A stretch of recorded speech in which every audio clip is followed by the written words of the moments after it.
Yo, yo, yo. Joe Idoni here at Tour Picks on X, here to bring you a Memorial Tournament betting and DFS, sort of DFS preview show. We're going to talk the entire tournament. I have a guest alongside with me this week. We're excited to get this thing going on. Let me get to the intro.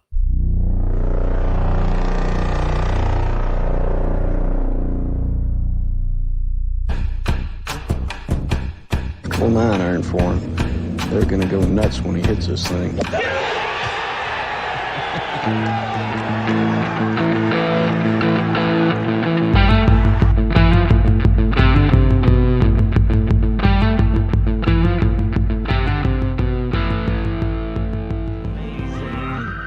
Yesterday's price is not today's price. All right, golf fans, excited to talk. Thank you once again, as always, for checking out the Preferred Lines podcast. Once again, my name is Joe Idoni, here to sort of recap what went on in Canada last week. We've got a huge next 3 weeks in professional golf. The summer of golf is here. We are taking over all national storylines, NBA Finals, Stanley Cup Finals. Put them to the side. These next 3 weeks in golf are going to be completely awesome. Got to mention that this program is brought to you by the good folks over at Rotoballer. Promo code. You want to join the team? It's Lines, Lines. That'll get you 10% off any weekly, monthly, annual sub. It's a great time to join. We've got 2 major championships in the next 5 weeks. We've got 3 Siggies in a row headed your way, starting with the Memorial Tournament this week, my absolute favorite tournament on the PGA Tour schedule. The very first tournament that I attended in person. Good old Ohio boy, now living here in Florida. Let me know if anyone's in the chat right now. Apparently, StreamYard's having some issues linking this over to Twitter. If you see it there live, give me a thumbs up, because I had a little exclamation mark that said something's going on weird there. All right. Anyways, thanks to the people at Rotoballer. Let's get right into the show. Welcoming back to the program. Hopefully, last time I was on his excellent program that he runs on Tuesday night, the show got cut short. We had technical difficulties that night. I'm hoping that this is not a bad sign once again, but welcome back to Preferred Lines, Brian Kirschner. What's up, brother? Joe, so glad to be on the pod today. I'm very much looking forward to talking about this tournament, talking about the upcoming weeks. I think this is definitely the best stretch of golf we have all year. So it all starts with the Memorial this week. So I'm glad we could chat about it. Love it, dude. So first question right off the bat, big storyline last week. And I wanted to ask you, because I used the profile pic in the thumbnail when we did the show, I believe around this time last year. I think you came on for the Travelers show. I saw Sky put it back out there today. Yeah.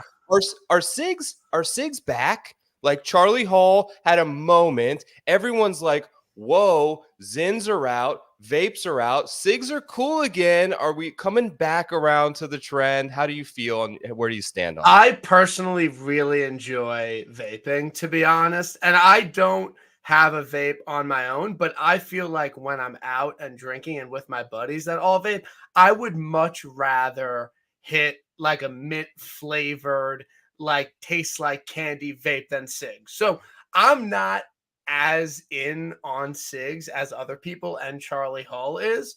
I still prefer a nice futuristic, tastes like candy, will get you a nice buzz vape. So I'm not ready to say cigs are back at the moment. She quite literally brought the smoke last week in more ways than one. That was a really cool event. I'm not sure how much you caught of it.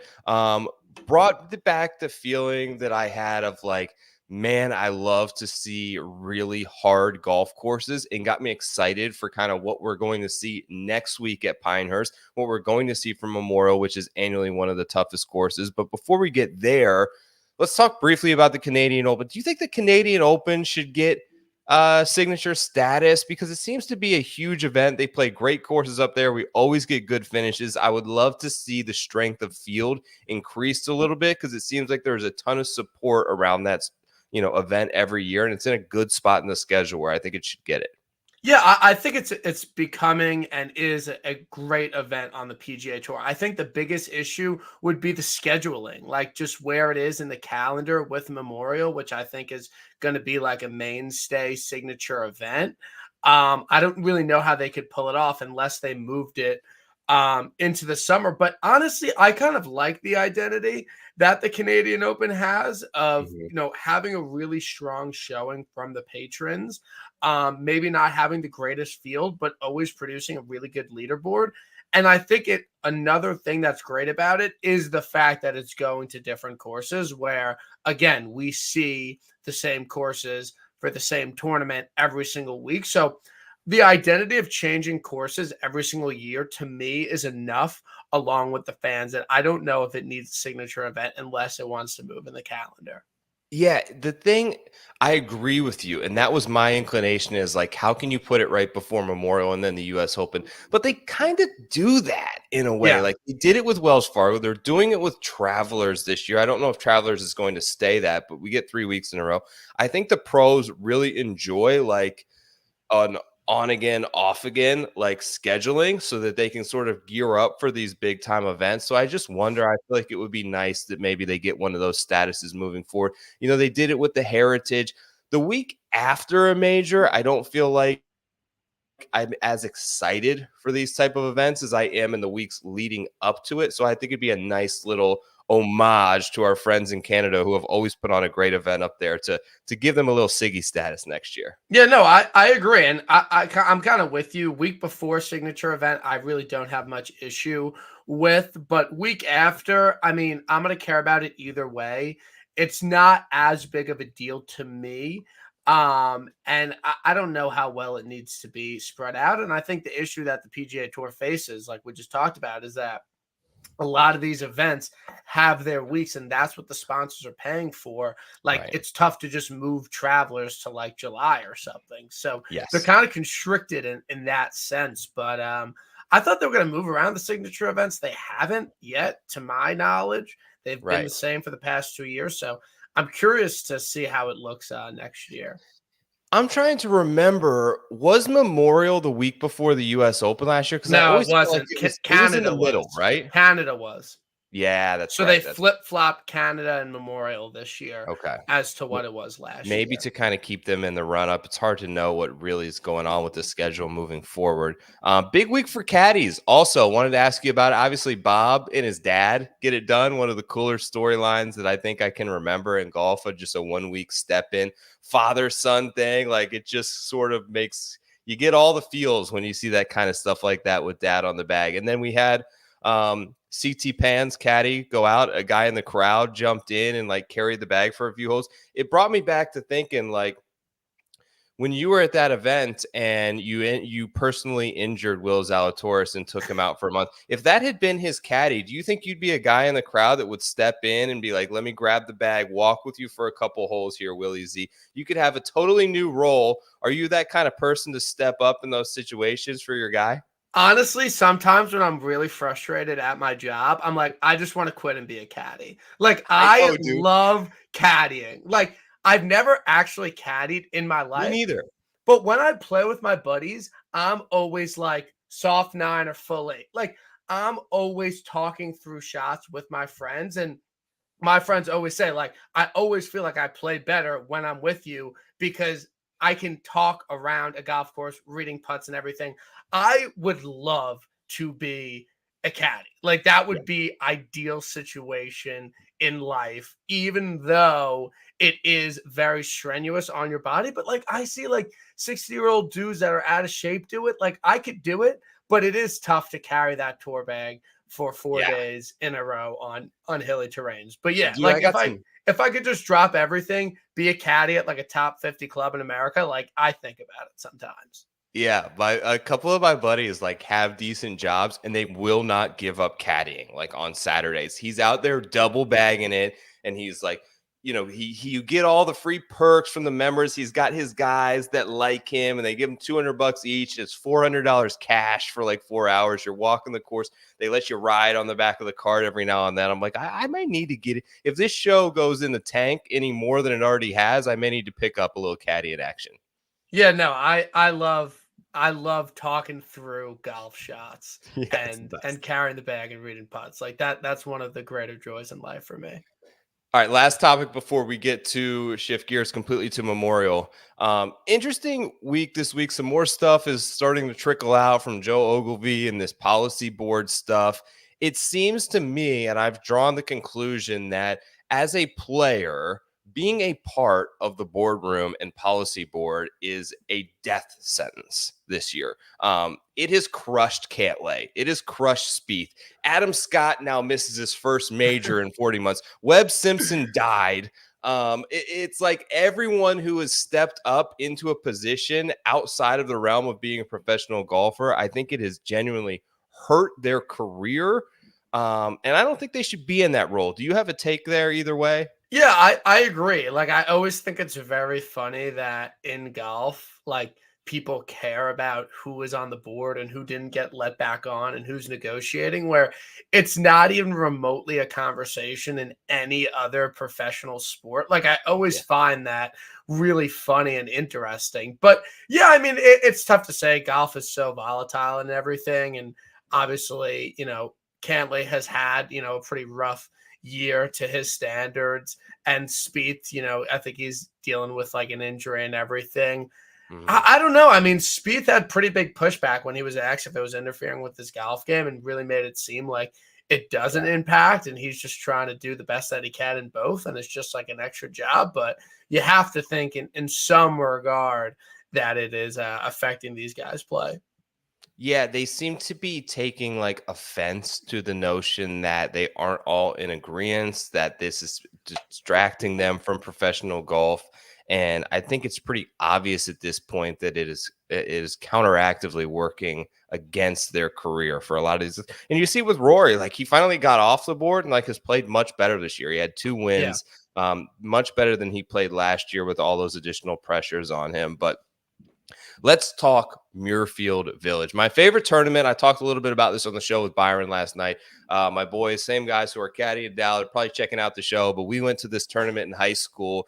Got a little rowdy on the way down there. Huge rain delay. We crashed a house party on the course.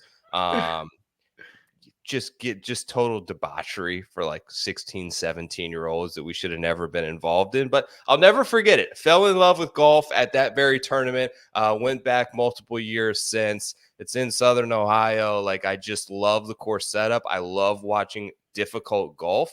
And I think that it provides one of the fairest yet challenging tests annually on the PGA Tour. Where are you at with Memorial as a tournament and Muirfield as a course? Yeah, I mean, it's definitely like top 3 for me on the PGA Tour. Like the Players, and Genesis, like in my opinion, are the 3 best events on the PGA Tour. I think that as we've seen with even the US Women's Open, the Canadian Open, is that when you have events that are in, maybe areas that aren't well serviced in the golf community, where it's like, this is our event. It's not like Texas or Florida where they get a bunch of events where like the Travelers or the Canadian Open, like, or like the PGA, like those always turn out, and the crowds are really good and people get really into it. And it's like, this weekend every single year I'm going to this tournament and I'm having a good time. So I feel like that element where the Midwest doesn't really have a lot of events on the PGA Tour, like, brings a great element to it. Now that it's elevated, I think that makes it way better. We're seeing all the top guys play in it, and like you said, like, it's just a great course. Usually produces a pretty exciting finish, and there's consequences for golf shots. So I think it's really a great week, and I'm very much looking forward to it. Yeah, we got 8 of the top 10. 30. There is an actual cut, which I know there was some speculation about this week. So they are doing this sort of signature event cut status, 10 strokes within the lead. Shouldn't really impact players too much. There's only 74, 75 guys, I believe, total in the field. My notes on Muirfield, it's a second shot golf course, but a lot of the work is done off the tee and just finding the fairways. And it's not that they're difficult to hit fairways, but the highest percentage and the highest penalty for a miss of any course on the PGA Tour last season. Cost you nearly half a shot anytime that you missed the fairway. Got to have really good touch around the green, some creativity, some imagination. There's a little bit of Augusta National, I think, in some of the chipping on the greens, albeit the rough, by all indications, and I have a buddy who's working as a spotter this week, is deck, like gnarly shit this week that is really going to give these guys trouble. I wonder, do you think, like, in Jack Nicklaus has such a pulse on this golf course and this event, and he really was kind of in the shadows at Valhalla, which I found interesting. Like, he wasn't there. They didn't show him. He wasn't on camera. He didn't do his little 2 minutes in the booth talking about the course. And I wonder if part of it was that he understood that the setup maybe wasn't what he wanted it to be and played really easy, maybe a little bit embarrassed about it. And do you think there's any part of him that may be out for revenge this week? Because Jack takes offense when players like sort of pummel his golf course like Bryson and Cantlay did. And when you try to overpower me, I'll rip up all 18 holes. I'll redo the greens. I'll push tee boxes back. He wants it to play a certain way and is very strict and adamant about that.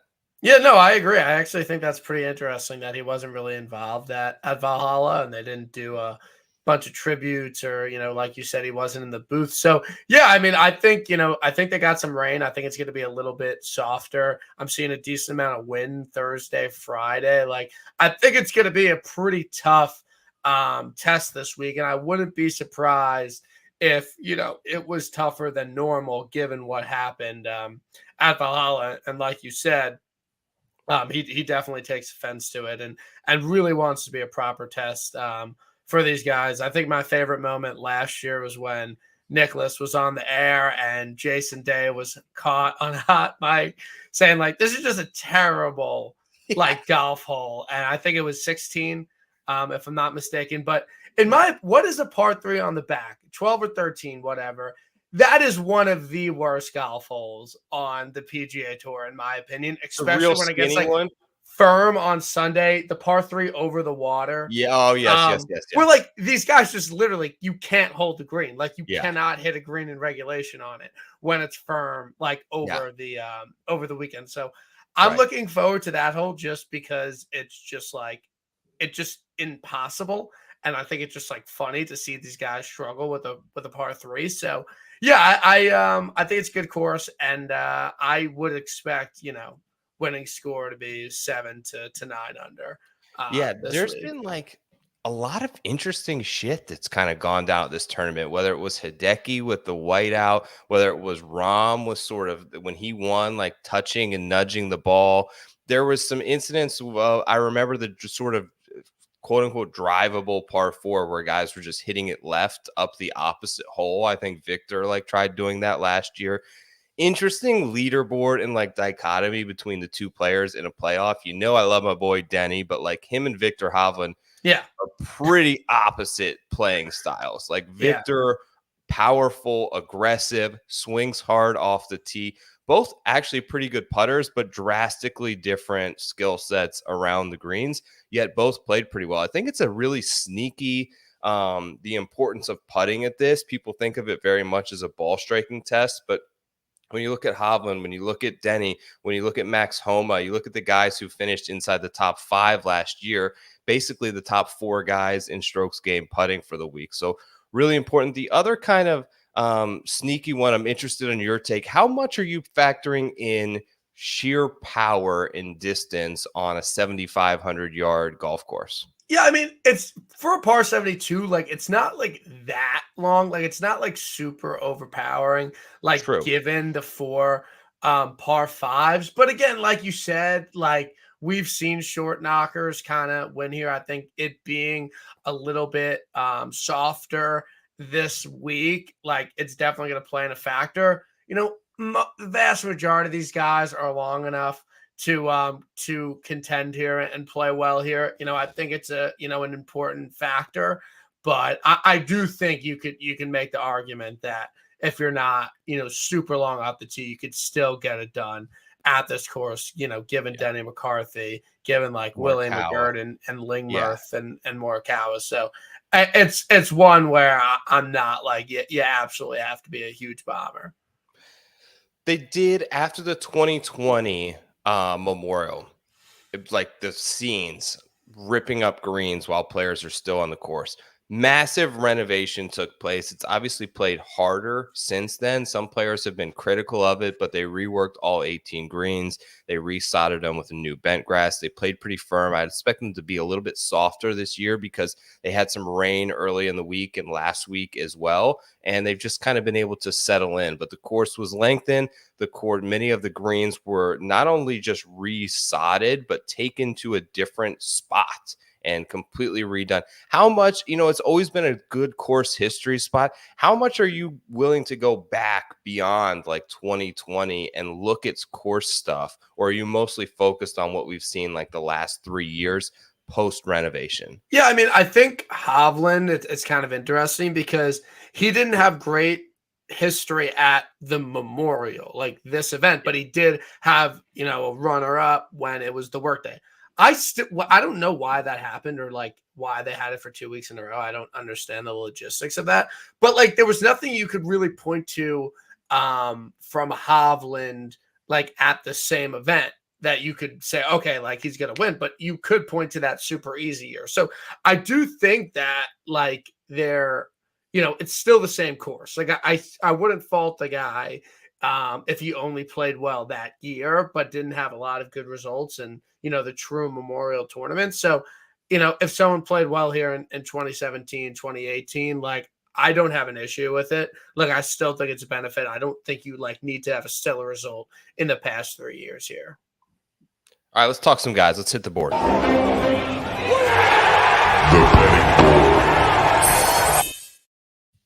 Okay, top of the board once again, world number one, Scott Scheffler. Now fresh out of his legal troubles, now settling in as a new father, is plus 375.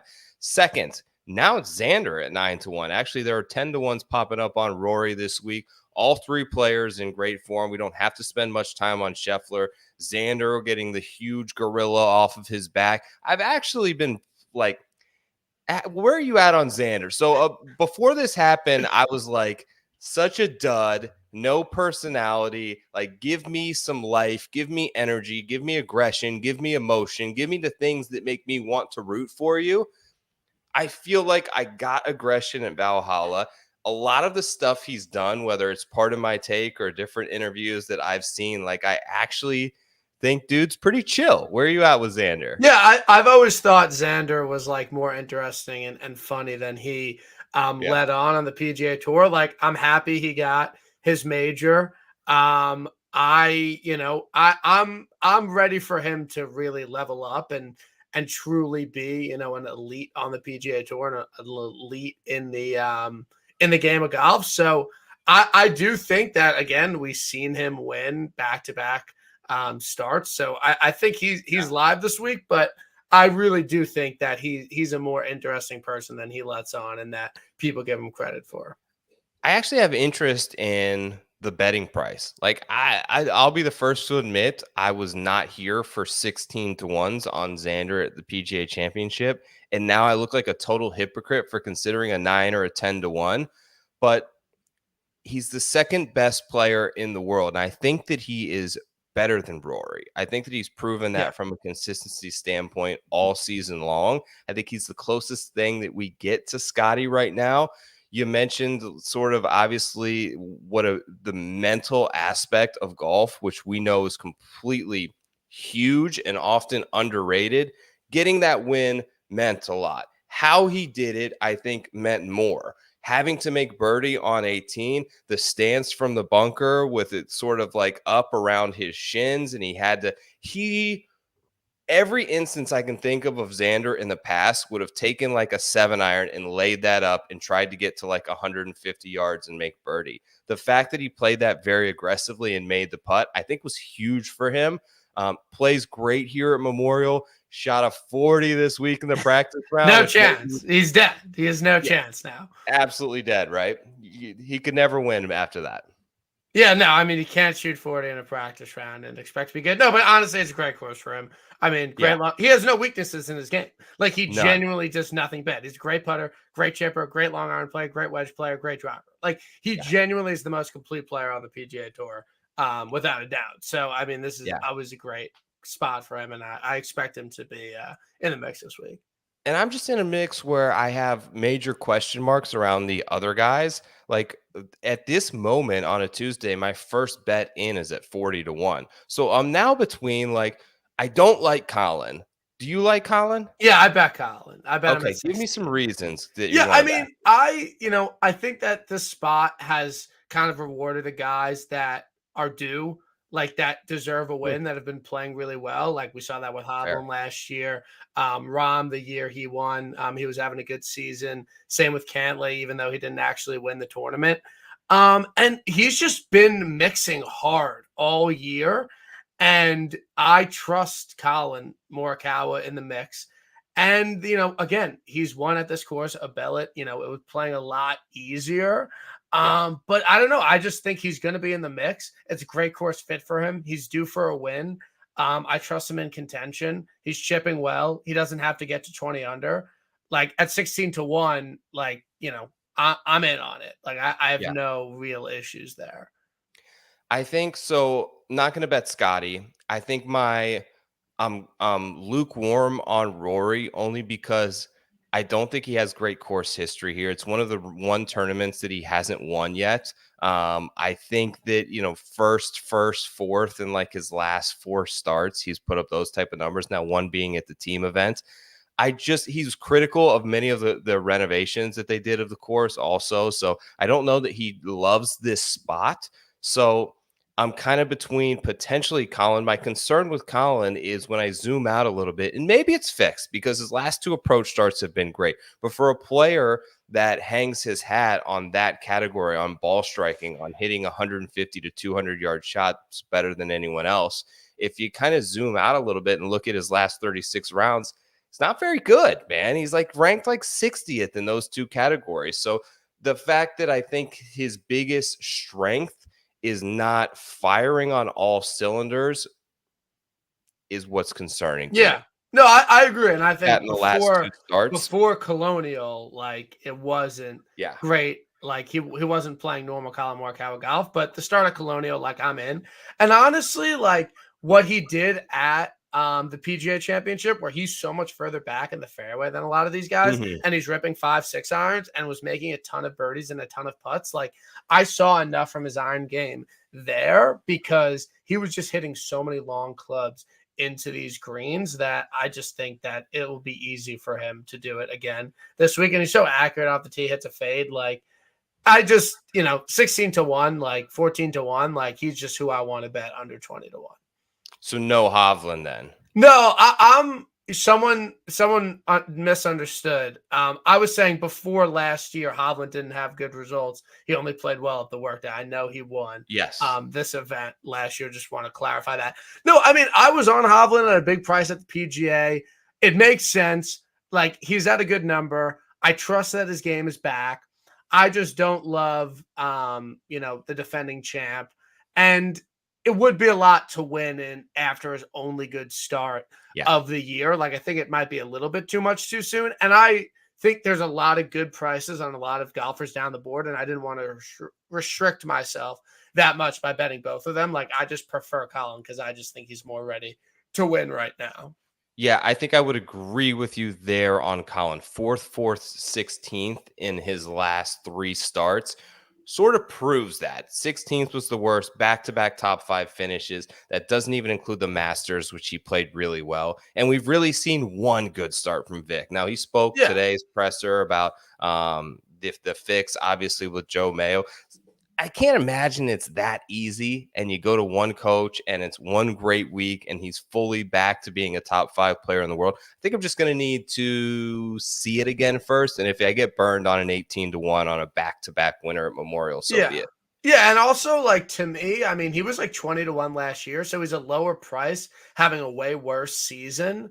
Yes. Like, I don't understand Rahm's not in the field, but still, like, I think he's very short considering he was 50-1 like 3 weeks ago. Interesting next batch. Cantlay, great course history, terrible season. Ludwig, man, is that 26 to 1? I'm seeing 28 on Caesars. 28 to 1 on Caesars. That is an intriguing price that may lure me in there. I'd love to know more about the injuries. I obviously, like anyone else, wish there was some more clarity on what it was. Like, is it a meniscus thing? Is it an ACL thing? Like, just give us the injury. You know what it is. I wish there was some clarity there. Not here for Thomas for me. And then you get up to Fleetwood at 40. Any of these guys, I'll even kind of push it into Hideki at 45. Homa at 45 is a decent price. Anyone else under 50 to 1 that has your interest level, Brian? I don't know. Ludwig's tough for me because I wasn't as high on him as consensus at a lot of people. Like, I think 25, 28 is a fair number now, and it's a good course for him. But he seemed, quote unquote, back and healthy at the PGA Championship, which should have been a great course for him. And he missed the cut. Like, I like that he's at a solid price now. Why are you out on JT? I'm not betting him, but like, I could see JT mixing this week. Led the field in tee to green at the PGA Championship, lost in the playoff, different, setup or whatever. But why are you out on JT this week? I think it's just compared. I think I'd rather have Ludwig. I think that he's a lot more skilled. I think that he's a lot more trustworthy. And I worry about the big slicey miss with JT and how much of a penalty can that cause. So I think if they were both equally priced, and I had some comfort that Ludwig is able to like walk and compete and he's been practicing and it's not fully inhibiting his game, I think I'd just probably rather be there. Yeah, no, that makes sense. I think Thomas's game is back, and I think he's going to win soon. I don't know if it's going to be this week, but maybe at the Travelers. I don't know. I think JT will win something soon. All right, moving down a little bit further. What about Homa? Like, Homa played great here last year. He's just really hard for me to peg when he's got it and when he's going to blow up. He's had a pretty poor year by all standards. I guess, a couple of years ago, this probably would have been a decent season for Max Homa, but the game just has been off and on again. I don't know if he, finished T15 at Colonial and, maybe top 20 at the PGA Championship. Like, what would his price be? Like, I don't think he's drifted enough for how his game has been. Do you think I'm, mistaken in thinking that 45 or 40 is not that crazy of a number? No, I don't think it's that crazy. It hasn't really lured me in. I started my card with Hideki. Okay. I'd rather be there. And this is sort of zooming out to long-term form. I think that he has the around the green game. I think that he has the course history. Obviously had the DQ here a few years ago, but has played well before that. When you kind of zoom out a little bit to the last 36 rounds, he's one of, if not the best approach player in the field with his long irons. Like, it was a strange circumstance last year to see him rebound by gaining both 2.5 strokes on approach and putting, but was nice to see him come back from the unfortunate rules incidents that took place the year prior. If it's just all about health with him, and I'm okay kind of gambling a little bit on the health, because you never quite know with Hideki, and maybe that's sort of built into the price, and maybe that's kind of built into his DraftKings price as well, which was the 9K flat. And I think that he just poses a ton of upside. Number one around the green, number one in 175 to 250 yards, both those categories over the last 36 rounds played. Limped together a 35th place at the PGA after withdrawing the week prior. I think that he's really played one tournament in the last 2 months. So hopefully is sort of healthy for the upcoming summer. Yeah, no, I like it. I mean, he was live fave at this event for a while last year. I don't know what he actually ended up finishing, but there looked like a pretty long time where he was going to win this tournament. He's won here a while ago. But still, I like the bet. And again, I think, like you said, he's had a great year and he's just hot and cold, but 45 to 1, I think is a pretty solid number on him. You in or out on Ben On week? So I like Ben On. Like, I think, like, in a vacuum, I like him better on more difficult conditions where he doesn't have to go super low, even though whenever he finished top 5 at that Texas event or whatever. I worry about, his ability to actually win.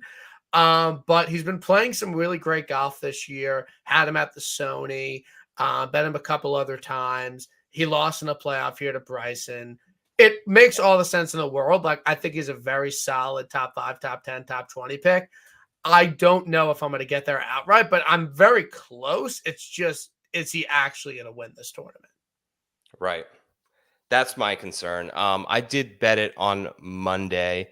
I still don't feel great about, like, do I think that he can win a tournament this year? Yes, because he's playing the best golf of his life, and not many players are better off the tee. He's been one of the most predictive stats of the year is like Ben on gaining 3 strokes off the tee, because he's carrying at 320. He's hitting it above average amount of fairways. And when he misses, it's not that bad. Like, he's not having these huge misses, and he's just been awesome. But the guy that I really like this week, and it's another guy who just doesn't win very many golf tournaments, but I'm going back to the well on Corey Connors. I can't ignore the approach play. It's unbelievable. He's gained at least 3 strokes on approach in 9 of his last 10 starts. I don't know any player that's been able to repeat that. Hot and cold with the putter, kind of stormed last week to a 6th place on Sunday at the RBC Canadian Open. Wasn't able to catch Bobby Mack. Gained a lot with the putter. It's a little bit concerning, but I still think it's 60-1. Played his college golf in Ohio. Should be fairly familiar with Midwest conditions. Kent State, like, come on. That's all you need. That, I don't care about the approach numbers. Went to Kent State. Like, Corey Connors should be a lock this week. We're in. I think he's a great top 20 bet. Obviously, that's not cool, but I'm going to take a 60-1 outright on him. Yeah, no, I like that. Well, what are your thoughts on Sam Burns? I bet him last week. The ball striking was good. He's 50-1, top 15 here last year. I don't think he's a great long iron player. Like, I think he's a really good wedge player, and there's not a lot of wedges on this course. But I don't know. I could see him winning this week. I don't have an issue with a 50-1 Sam Burns. He's been. I don't have an issue with it either. I was actually impressed with him last week. I had him on the card as well. Kind of a weird one where we were kind of hoping to be on the early side of it, and I think that we were. It was strange because I never really felt like he was going to win, even after he was first round leader. Like, even on Sunday when he got to the point where he was like 3 back, it maybe this is just like my season in a nutshell, where I just don't have confidence in my outright picks because it's been a brutal year. But I'm like, he's not going to come back and win. It just felt like that. He's awesome at. There's some stats like going for the green on par 5s, which is looking at like really long, like 240, 250 yards out. Are you going to lay up, or are you going to go for the green? And if you do, how close do you end up? He's one of the best players. Like, he gives himself eagle ops, and there is that drivable par 4. All the par 5s are between 550 and 600 yards, which will be reachable for someone like Sam Burns. Love his winning pedigree. I was hoping for a little bit bigger of a number, and I feel more comfortable with the sort of the long-term form of some of the guys around him, like Connors, like Hideki, and these sort of players that are right within the same price range. Yeah, I mean, he's not great on like long, difficult golf courses. He's not a great Bay Hill, Riviera, like those type of tracks, like Wells Fargo. Like, that's not usually where he shines. So, like, that's kind of my biggest thing with him. But, like, I do think it's a solid bet, and I would want to be there if he was in contention. But I actually used him in one and done, and I'm, like, top 30 in the Mayo thing. And when he was solo first, I was in, like, 7th. Well, it's a team. It's me, Kyle, and Andy. It's not all me. But when he was, like, I was, like, literally 7th because they do the projections, winning, like, 15 grand. So immediately after that, I'm like, Sam Burns is winning this week. We're going to win 80K. Like, it's going to be sick. So I did for a second think he was going to win last week, but we're making a charge for the Mayo Cup this year. We got a good team. All right. Good luck in that. C-May3111 wants to know about Henley. I don't have a take on Henley. I know I've heard his name a lot. I've had an extra day to sort of digest some of the content that's out there. I've never really been on it. I worry about the Sundays. It depends if you're looking at a DraftKings perspective or a top 20, but I don't feel great about a 50-1 or a 45-1 and an outright on Henley. I hate it. Those other guys. I hate it, to be honest. I really don't like it. Your boy DJ wants the stash back. Is that coming anytime soon? Maybe No, this summer? I mean, no. He literally didn't think that was me in the picture. I'm like, no, that's me. I mean, I look very different right now. But no, I can't. Well, just with work, like during COVID, you could like grow a beard and a mustache. I can't do that like anymore. I'll just look like an idiot. Like I'm trying to like be presentable and meet people. So it's tough. So no stash for the time being. How's the dating scene going for you? What's the love life I like? just honestly like it's just not how I want to spend my time. Like I work hard all week, like on the weekends, like I want to golf and like drink with my buddies. Like I don't want to like Boys. go on a date with like some random woman that I probably like won't like. That's not how I want to spend my time currently. Yeah. So I'm out. I'm out on the dating scene. I'd be so scared right now. Like I've been with my wife since college. The dating scene right now for my friends that are in it is overwhelming to Yeah. the nth degree. Yeah, it's tough. It would scare the hell out of me. Yeah. All right. Anybody else, dude? Do you like Yeah, Sahith? I like a couple guys, maybe a little bit like in the 60 to 70 to 1 range. I love Keegan this week, 70 to 1. He's been driving it fantastically. So good. Like best driver at the PGA, and then he gained like 5 off the tee at Colonial. He might have peaked, like fully admit that, but Keegan is, a top 25, top 30 golfer in the world. His form's back. He's always motivated. I trust him to win big events. I love Keegan 70 to 1 this week. Like I think it's a really good number on someone whose like underlying metrics are like very solid right now. Keegan, strokes gained off the tee, 6.7 at Valhalla, 5.7. Yeah, he's nuking it. Schwab. Like that's sick. That's the Scheffler numbers. Yes, he is Scotty Scheffler off the tee. And like he's a solid putter. He's had some good results here. Like 70 to 1, no brainer for me. Sepp Straka, I like him too. Again, I've been betting him a bunch. He's been hitting the ball really well. He can, he's had some wins, a bell at smaller fields, but still, Sepp Straka 70 to 1. I trust his ball striking and his peak putting that he could do something at 70 to 1 for me. It feels like a good number on Sahith.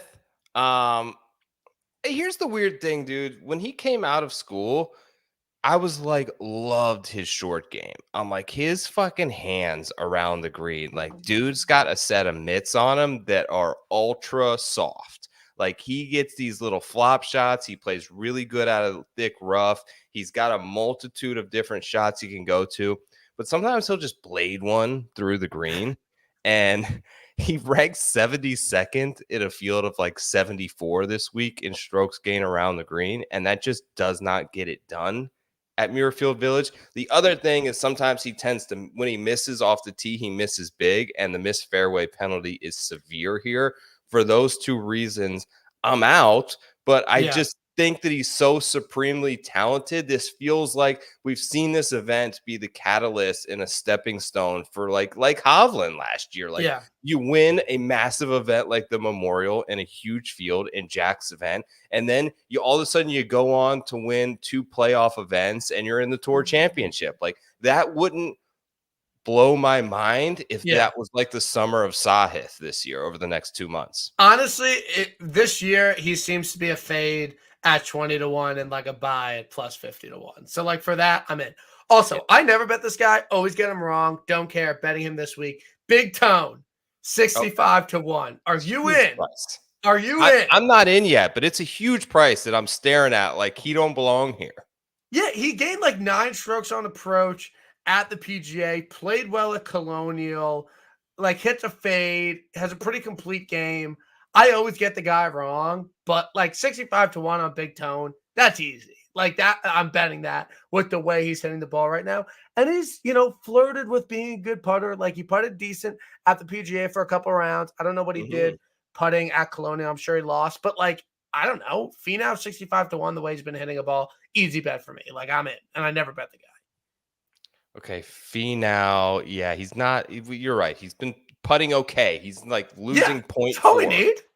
Like that's all you need. Yeah, he gained 9 on approach at the PGA Championship, 4 at the Heritage, 3 at the Schwab. He's playing decent. What is this Theegala lost to Wesley Oh, well, Bryan. Theegala missed the cut last week, and it was bad. And Wesley Bryan made the cut? What is that? I would assume Seth Okay. was like pretty far down there, so I'm not really surprised that he lost to Wesley Bryan.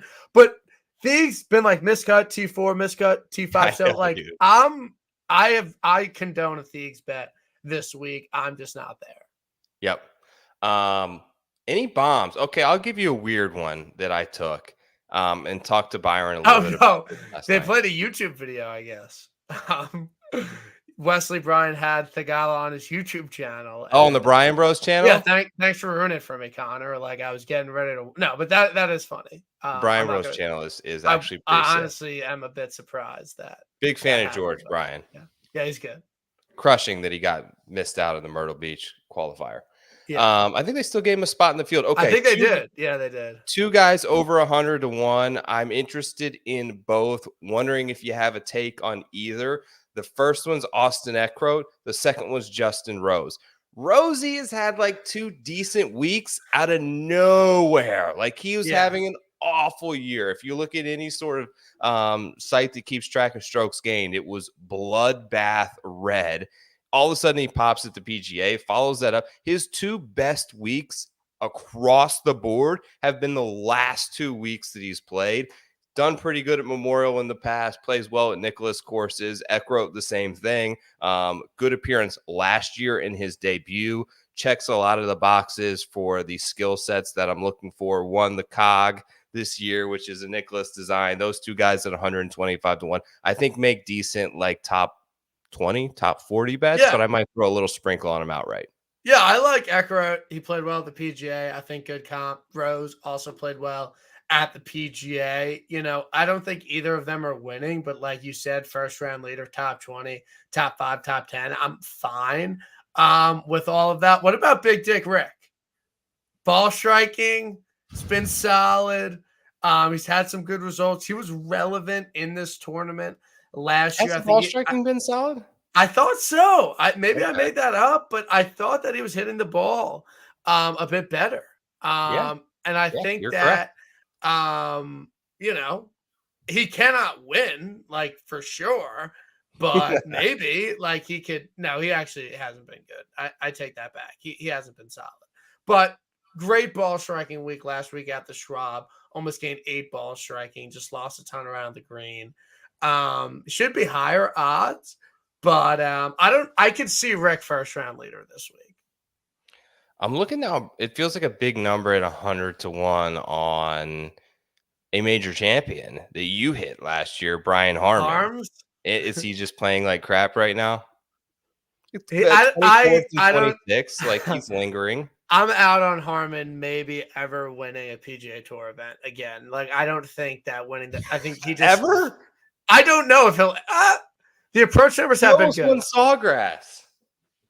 He probably should have won Sawgrass, but he didn't. He didn't. No, I mean 5.7, 5.1 on approach in his last 2 starts. I don't hate it. I mean, he was relevant at Bay Hill. Like he's done it on long, difficult tracks. I don't hate Harmon. Actually. I don't think he'll win, but I could see him doing things this week at 100 to 1. Have you made any U.S. Open picks? Your favorite number right now? I have an open card. I'm excited, honestly. Like I don't have. Yeah. I'm not constricted by anything. My biggest thing with the U.S. Open is that I don't know if a non-bomber can win the U.S. Open in 2024. That is my biggest thing because last year everyone. LACC, it's a little bit of a different U.S. Open course. It's not the same, and it's a random bomber. Like, that's his biggest trait. Fitz, elite driver. Like, Bryson, elite driver. Rahm, DJ. That is the way the U.S. Open has been trending. And I know Pinehurst is a little bit different. It's firm, around the green, iron test. I still think, in my mind, that you have to be an elite off-the-tee player to win a U.S. Open in 2024. That would lead me off of Thiegs and Cam Smith and those guys. I think that is my take for the U.S. Open is you have to be elite off the tee. It's probably a nice swerve take, honestly, because a lot of people have, like from what I've heard, have been saying like it's wide open, and it's going to be about short game, because you look at the leaderboard last year, or the last time that this was played, and like I think like Duffner and Thompson and these guys that didn't hit it far, Keimer, were all up there. And it did play that way, but you're right. If the USGA is setting it up, it could ultimately just be like, there's no rough. Like they have that little wire grass where you could get in like a gnarly patch, and just it's kind of like rolling the dice whether you get lucky or not. But yeah, I took Brooks 24-1 this week. I'm always going to bet him in majors. I owe it to him. Yeah, I think it's a good. I think it's a good spot. Like, I think it's a good spot for him. I don't think Valhalla was. I think it's very hard to contend at the Masters 2 years in a row. So, like, of all the majors, like, I don't have an issue with Brooks at 24-1 at Pinehurst. Like, I think it's a solid spot for him and a solid number. I hope it's hard. Like, that's what I want. And I think it should be. I mean, it very much should be. Steal 2024, because the Masters is what it is. It's we get so excited for it, but it's redundant. We know exactly what it's going to give us every year, and we see it every year. Valhalla was a bust. Nobody, I don't think, is excited about Troon. Like, Pinehurst could just take the stage this year and like really own 2024. And I hope that they do, and I'm sort of looking forward to it. Yeah, no, I'm excited for Pinehurst. Like, I don't know super what to expect, but like I'm sure it will be a good event. But I do think, last 2 times it has been stinkers. Keimer ran away with it, and Michael Campbell was like not a nobody. I mean, he was a good DP World Tour player, but like I don't know. It has the potential for me that like a random dude could win it. TIB live in like 9 minutes. Yeah. Legendary Skyhook DFS. Yeah. Skylar's on the show. Super looking forward to it. Good luck with that, man. Thanks for joining me. As always, I'm happy we were able to make it a full show without any internet interruptions this week. But best of luck to you, man, this week. Yeah. Thanks for coming on the show. We'll talk soon, buddy. Yeah, huge fan of Preferred Lines. Great pod. Love the different guests you have on every week. I'm glad I could come on for Memorial this week. Thanks, buddy. Thanks for being easy too. Like the hardest part sometimes about having these shows that you host is like booking guests and like being, like not everyone is like good at getting back to you and like reliable. So like shout out to you, immediate answer with the text, like yes, whenever you need me, however long. So good dude, man. Thanks for coming on. Appreciate you. All right. Good luck this week. Later, bud. All right, guys, that's going to wrap it up for the pod. Good luck at Memorial. Super fired up about this show. Launching Longshots will be live on the Rotoballer PGA channel later tonight. Market Movers will be up tomorrow. Article Premium Lines is the promo code to get in and join the Rotoballer team. This has been Preferred Lines. My name is Joe Idoni. I wish you guys a tremendous week and all the best. I'm going to hit this outro and get out of here. Good luck. I'll talk to you next week for the major. Peace.